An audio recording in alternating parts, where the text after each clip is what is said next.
अवगत न्यारो अवगत न्यारो अवगत न्यारो अवगत न्यारो तागत बिरला जाने रे तागत बिरला जाने रे माया रूप मद आगत में माया रूप मद आगत में ताको तब खाने रे लो ताको तब खाने रे लो। अविगत जिसकी गति लिखने में नहीं आती और जो लिखने में नहीं आता वो लिखना चाह रहे उसे हमें लिखना है, भीतर है वो कोई बाहर नहीं है, मगर वो भीतर के शब्द से नहीं लिखा जाता, उसके लिए बाहर का शब्द चाहिए। सदगुरु के भीतर वो सत्शब्द होना चाहिए। ऐसे ब्रह्मवेत्ता शब्द के शरण में जाने पर वो शब्द घट में आता है। घट में तो कई प्रकार के शब्द है, देखो कितने शब्द है घट में, 52 अक्षर के सारे शब्द, इसका आधार घट ही है, शरीर ही है, जिह्वा से बोले जाते हैं तो आधार घट का हुआ कि नहीं। श्वासा के आधार से कोई भी क्रिया कर रहे हो वो भी भीतर घट के ही है, क्योंकि श्वासा कोई बाहर से नहीं आती, श्वासा घट में ही। ओम रहो सोम रहो या 52 अक्षर का कोई नाम रहो, या जब ध्यान भीतर में लगता है तो नाद सुनाई देता है, ये नाद भी घट का ही शब्द है, भीतर का ही शब्द है। माया रूप शब्द आ घट में ताकू बहुत बखाने रूप, माया के शब्द की बखान हो रही है, उसकी महिमा हो रही है, क्योंकि ये शरीर माया का है और माया के साथ शरीर से संलग्न जो भी शब्द है वो सब माया है। नाद अनाद जिंग सोहम सब ब्रह्म माया होई, या लग कथे बके सो ज्ञानी, तापद लख्यों न कोई। किसी को नहीं छोड़ा महाराज ने, यहाँ ज्ञानियों को कहा है जो ऊंचा ऊंचा ज्ञान देते हैं, जो इन नाद अनाद की जिंग सोहम की बात करते हैं, तो महाराज कहते हैं क्या इसमें कोई बड़ी बात है। नाद अनाद जिंग सो सोहम सब ब्रह्म माया हुई, ये तो सारा खेल ब्रह्म माया का है। यहाँ लग कते बके सोई ज्ञानी, इन्हीं शब्द की महिमा करते हैं, इन्हीं शब्द के बारे में बताते हैं, वही ज्ञान देते हैं। तो महाराज ने कह दिया, उनको उनका आरसा बता दिया, मिरर बता दिया, देख लो आपका चेहरा, आप कहाँ तक पहुँचे, किसी को पूछने की आवश्यकता नहीं है। यहाँ लग कते बके सोई ज्ञानी, तापत लचो, उसके भीतर में वो नियंचर नहीं जगा, और नियंचर नहीं जगने से उस पद को वो लख नहीं पाए, इसलिए वो बात नहीं कह रहे, नियंचर की बात नहीं कर रहे। तो महाराज कहते हैं त्रिकुटी तख्त न देखिया काना सुन्या न कोय। काना सुनने का मतलब कान से क्या सुनते हैं, ज्ञान ही तो सुनते हैं। त्रिकुटी तक कैसे पहुंचा जाता है इसका थ्योरी नॉलेज उसके पास नहीं है। प्रैक्टिकल की तो बात अलग है, पहले तो थ्योरी चाहिए, ये भी ज्ञान उसके पास नहीं है। महाराज ने कहा है गुरु महिमा में कि कानु सा गुरुदेव सीख नारद सा कहिए, गुरु बिन मुक्त न होय, भेद बिन मोक्ष न लइए। वाष्ट मुनि पे आय राम बूझो तत सोई, जीव मोक्ष किम जाय ताई गत कहिए मोही। जन सुखिया वास्त कही, रामचंद्र सुन कान। कीड़ा पिंगला सुख मना, ब्रह्म मिलन को। महाराज देखो क्लियर कर रहे हैं। वो क्या रहा है, पायो पायो कहत है, कियो कछु न जाए किस विद। पायो पायो कहत है, कियो कछु न जाए, तब लग सुन सुखराम कहे, किस विद मानू है। ऊपर की तो बात कहता है, मेरी पहुंच वहां तक हो गई, मैं उस देश पे मिल गया, मुझे वो सब मिल गया, पायो पायो तो कहता है। मगर जब पूछने पर भी नहीं बताता कि भाई वहां तक पहुंच कैसे हो गई, किसके आधार से गए। क्या 12 जगह सुरती लगा के 12 कमलों को छेदन करके चले गए। सिद्धशिला कैसे फोड़ी, सिद्धशिला है कहाँ, कीड़ा कहाँ है, पिंगला कहाँ है, सुषुम्ना कहाँ है, ये कोई बताते नहीं, केवल बताते हमारा ध्यान ऊपर है। तो महाराज कहते हैं तब लग सुन सुखराम कहे, किस विद मानू आए। ये हमारे जैसे को महाराज कह रहे, महाराज ने किसी को नहीं छोड़ा है। तो त्रिकुटी तख्तन देखिया, त्रिकुटी में त्रिवेणी संगम है, वहाँ तीनों नाड़ियाँ आके मिलती है। त्रिकुटी से आगे की ध्यान की यात्रा ईड़ा पिंगला एक होके ऐसे सीधी जाती है, फिर नीचे उसकी श्वासा नहीं आती है। हर जगह महाराज ने पकड़ के रखा है। अगर मैं कई लोगों में त्रिकुटी में है, मैं त्रिकुटी में हूँ, मैं दशोद्धार में हूँ, कहने से काम नहीं चलता। सबको यहाँ पे महाराज ने पकड़ के रखा है। त्रिकुटी या त्रिकुटी के ऊपर की ध्यानी की श्वासा नीचे नहीं आती, श्वासा पलटती है।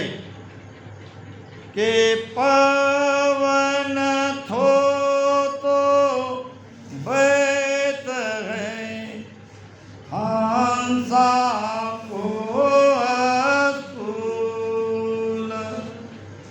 जागी बिन सुख राम के, घर घर गोरस मूल।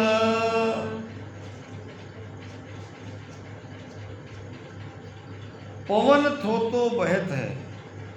अब थोता क्या और भरा हुआ क्या।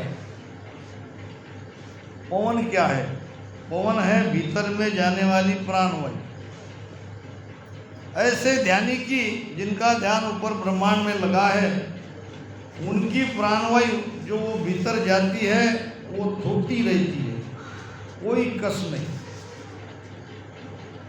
और साधारण मनुष्य की जो प्राणवायु भीतर जाती है, इसी वायु से ये काम क्रोध लोभ मोह इसी के आधार से ये सब है। हम देखते भी उसके आधार से, सुनते भी उसके आधार से। काना सुने नेणसु देखे, घ्राण वासना लेवे रे, रसना शीश विराजे सायब, परक स्वाद सब लेवे रे। ये सब उसी प्राणवायु से ये सब हो रहा है, ये शरीर का संचलन हो रहा है। फिर क्या ब्रह्मांड में पहुंचा वाला ध्यानी सुनता नहीं, देखता नहीं, बोलता नहीं, वो सब अंदर की सुनेगा, वो सब अंदर का देखेगा। बाहर जगत से लगभग उसका रिश्ता नाता टूट ही जाता है, क्योंकि ये जो इंद्रिया बहिर्मुख थी वो अंतर्मुख हो जाती है। सातु कमल कमल पर भौरा भड़क रहा दिन राती, आत्मसार में बात आई। ये बहुत ऊंचा ज्ञान है आत्मसार। तो ये जो 7 द्वार है ये भीतर में लग जाते हैं, बाहर से उसका संपर्क टूट जाता है। क्यों ऐसा होता है? क्योंकि श्वासा की ऊर्ध्वगति हो जाती है। फिर श्वासा जो चलती है केवल प्रारब्ध मात्र जीवित रहने के लिए, उनका प्रारब्ध बाकी है। अब जहाँ तक उनका प्रारब्ध होगा वहाँ तक वो श्वासा रहेगी और फिर वो सदा के लिए अमरलोक में चला जाएगा, कोई कर्म बाकी नहीं रहेगा। तो पवन थोतो बहत है हंसा को अस्तूल, अस्तूल नाम ये स्थूल शरीर, स्थूल शरीर में जो प्राणवायु बाहर से वो लेते हैं उसमें कोई कस नहीं रहती है, वो थोती रहती है। तो प्रमाण दिया कि भाई ये थोती भरी हुई क्या है, कहेंगे तो जागी बिन सुख राम कहे, घर घर गोरस मूल। गोरस यानी दूध, घी कहाँ है? दूध में है। अब पहले वाला, अब यहाँ दूध क्या है? श्वासा। घी क्या है? वो तत्व जो सार तत्व है। अब भजन हम उसी के लिए कर रहे हैं कि ये सार तत्व अलग हो जाए माया से। अब दूध में जब तक घी है या दूध से घी अलग निकाल नहीं सकते तब तक तो वो माया ही है। तो ऐसे ध्यानी की श्वासा उस दूध के समान है जिस दूध का सार तत्व निकाला गया। अब वो थोता है, अब उसमें कोई कस नहीं है। तो महाराज कहते हैं यहाँ त्रिकुटी में तीनों नाड़ियाँ आके मिलती है, फिर आगे की यात्रा ऐसे सीधे सुषुम्ना के द्वारा होती है। ये भी उलटती है, 10वें द्वार तक सुषुम्ना के साथ जाया जाता है, फिर सुषुम्ना का भी कोई आगे काम नहीं। ईड़ा विंसे पिंगला विंसे सुषुम्ना नारी, कबीर साहब कहते हैं। और फिर तो केवल सत्ता ले जाती है, सदगुरु की सत्ता ही 10वें द्वार खोलती है।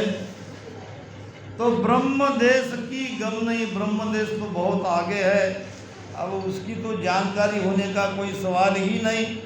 और कहे मैं सदगुरु है,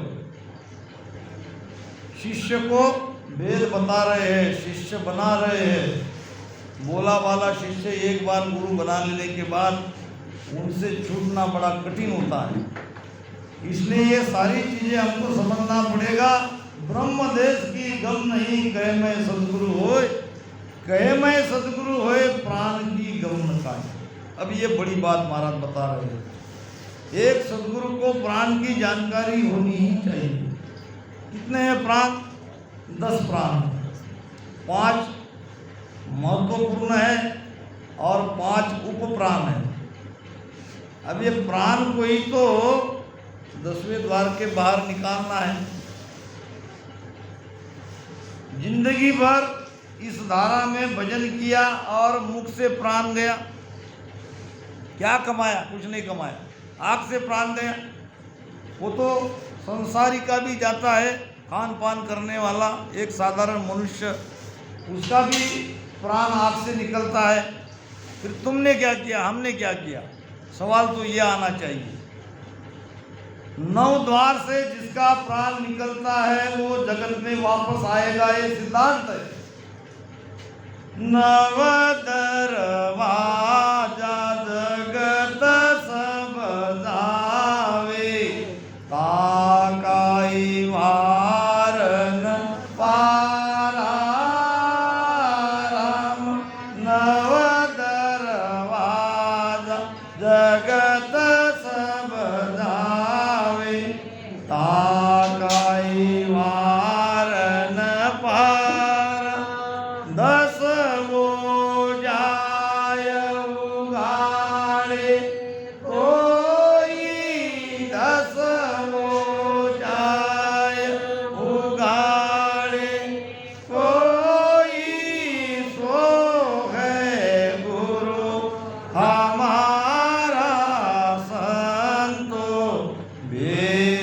वेद सुन्यारा गुरु प्रताप साधकी संगत गुरु प्रताप साधकी संगत लगे सो हरि जन प्यारा संतो वेद वेद सुन्यारा।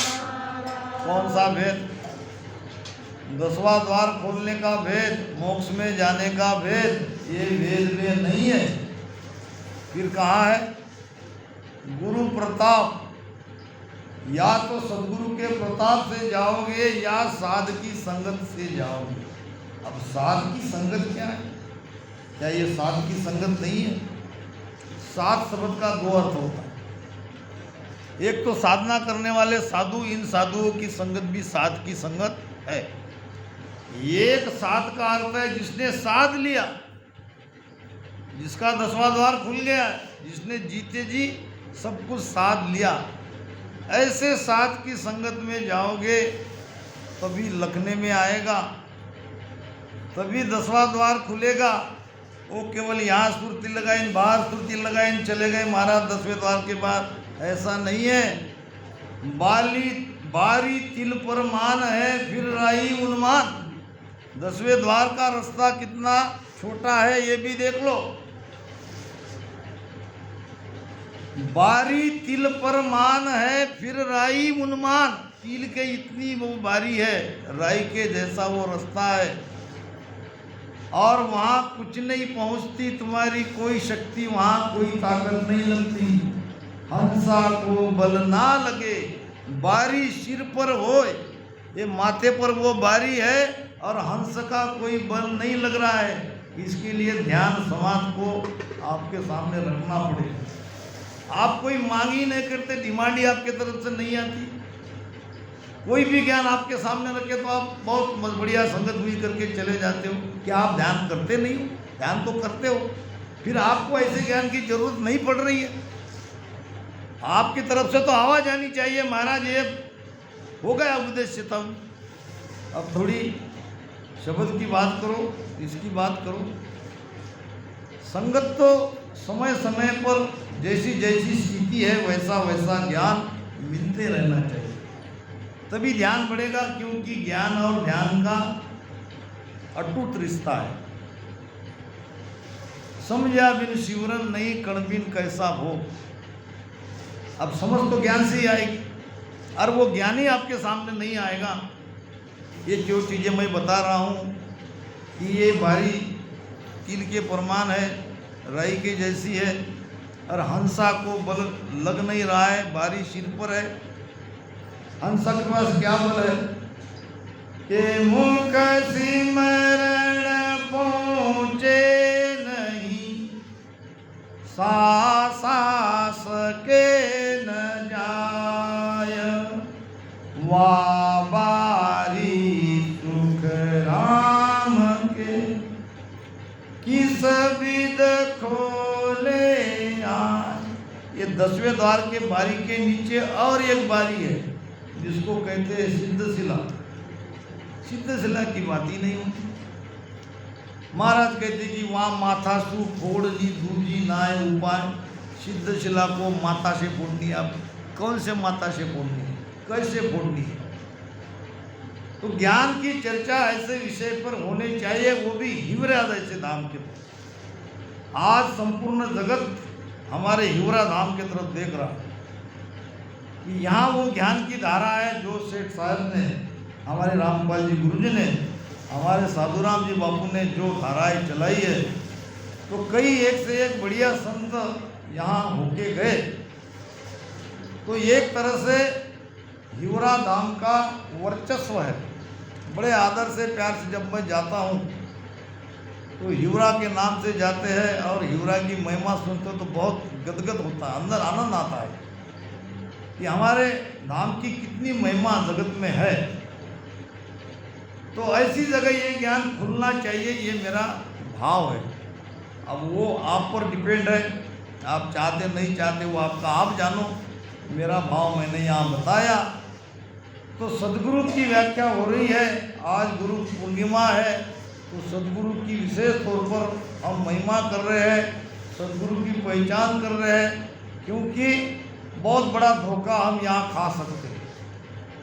और जगह संसार में धोखा खाया तो उम्मीद है वापस वो चीज़ हम मिला लेंगे, मगर यहाँ का धोखा जन्म जन्म पर असर करता है। तो ब्रह्म देश की गम नहीं, महाराज कहते हैं कि ये नव प्राण की गम न खाई। प्राण पे बात आई थी, तो हमारा प्राण, अगर मैं दूसरे को क्यों कहूँ, मैं जीते जी आपके सामने जाहिर कर रहा हूँ कि मेरा 10वां द्वार खुल गया। अगर किया तो अभी तो खुला नहीं, तो याद से मेरी मृत्यु के पास आप आना, और मेरा प्राण अगर इस आँख से निकला तो मेरे वैकुंठ में नहीं आना। झूठ बोला है तुमने, क्योंकि कोई सवाल ही नहीं है प्राण यहाँ से निकलने का। जो कह रहा है जीती जी 10वें द्वार के बाहर मैं निकल गया, तो उसका प्राण इन 9 द्वार से नहीं निकलना चाहिए। 9 दरवाजा जगत सब जावे, तुमने क्या कमाया, ये तो जगत भी जा रहे हैं 9 दरवाजे से। ताका वारन पारा 10वें जाए, उगाड़े कोई सो है गुरु हमारा। अब ये द्वार बाहर से नहीं खुलता है, ये द्वार अंदर से खुलता है।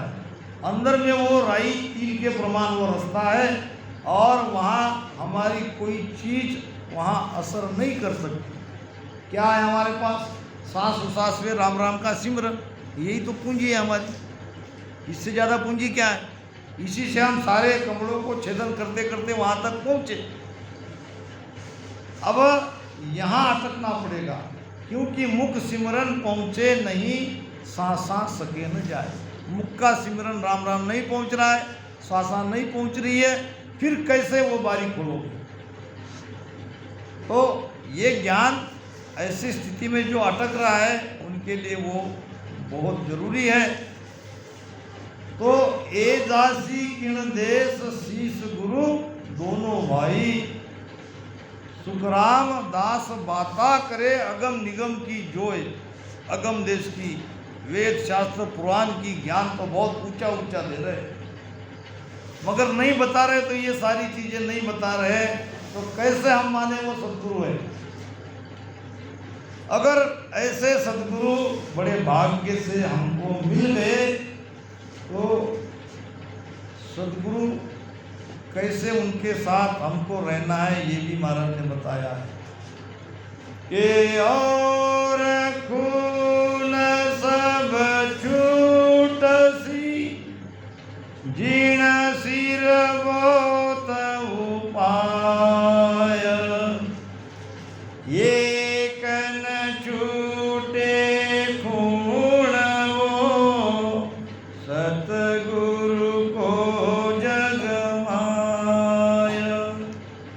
सतगुरु को जग माय पदईण आगे नाही, कहो गुण छोड़े आण ब्रह्म लग पोचन माई।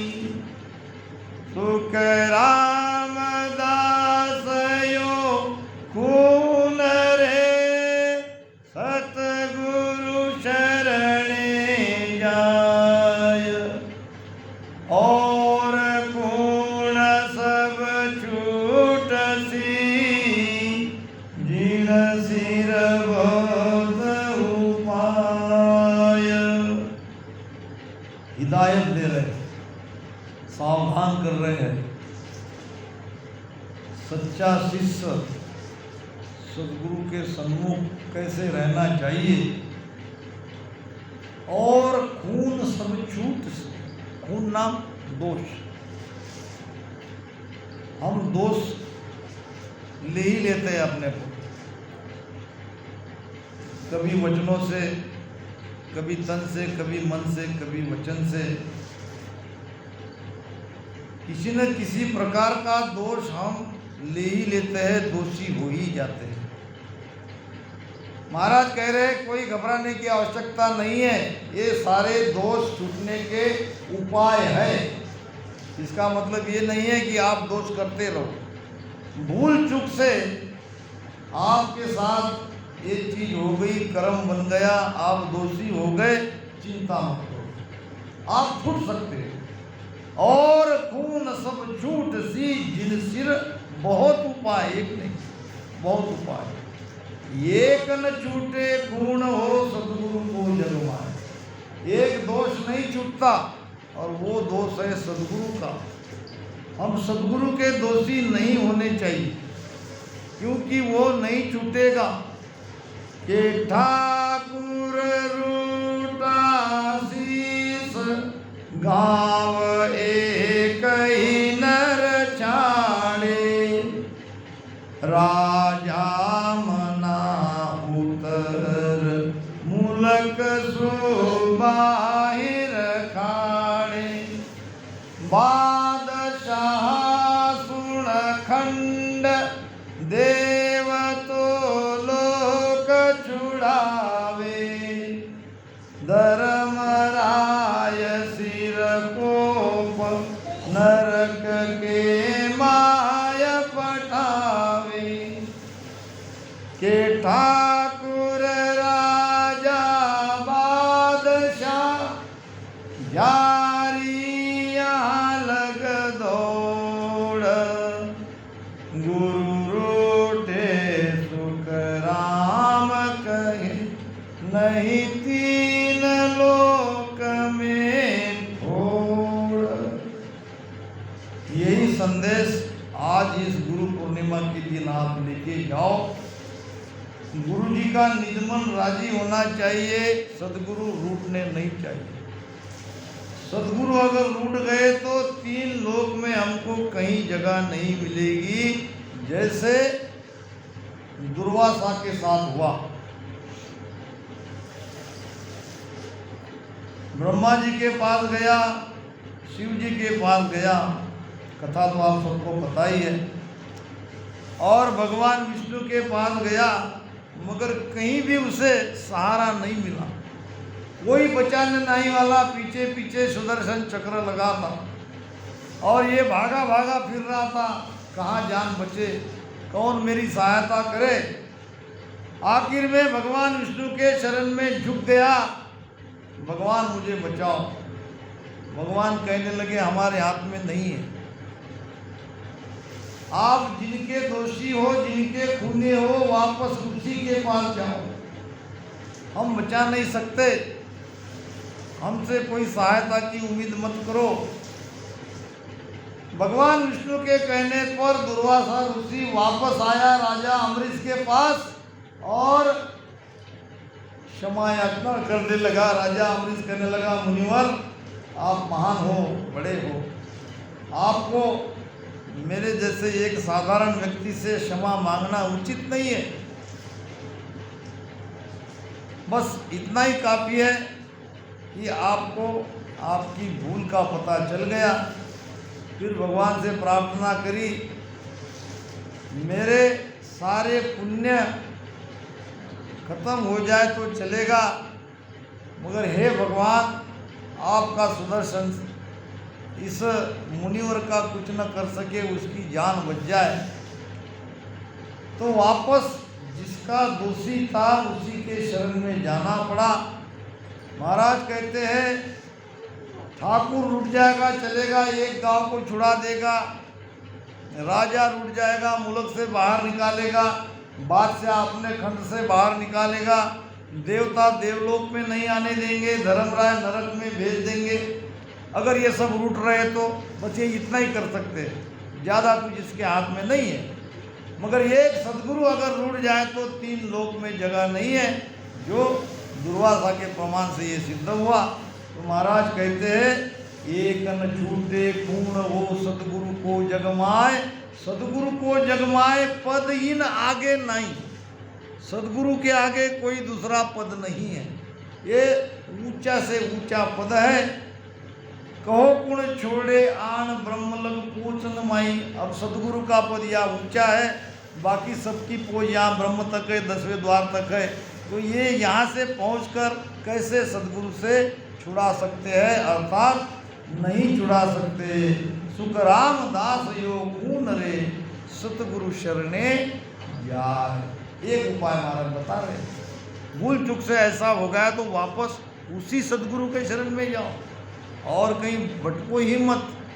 बस वही दया आ गई तो वो आपको दोष मुक्त कर सकते हैं। तो इन्हीं शब्दों के साथ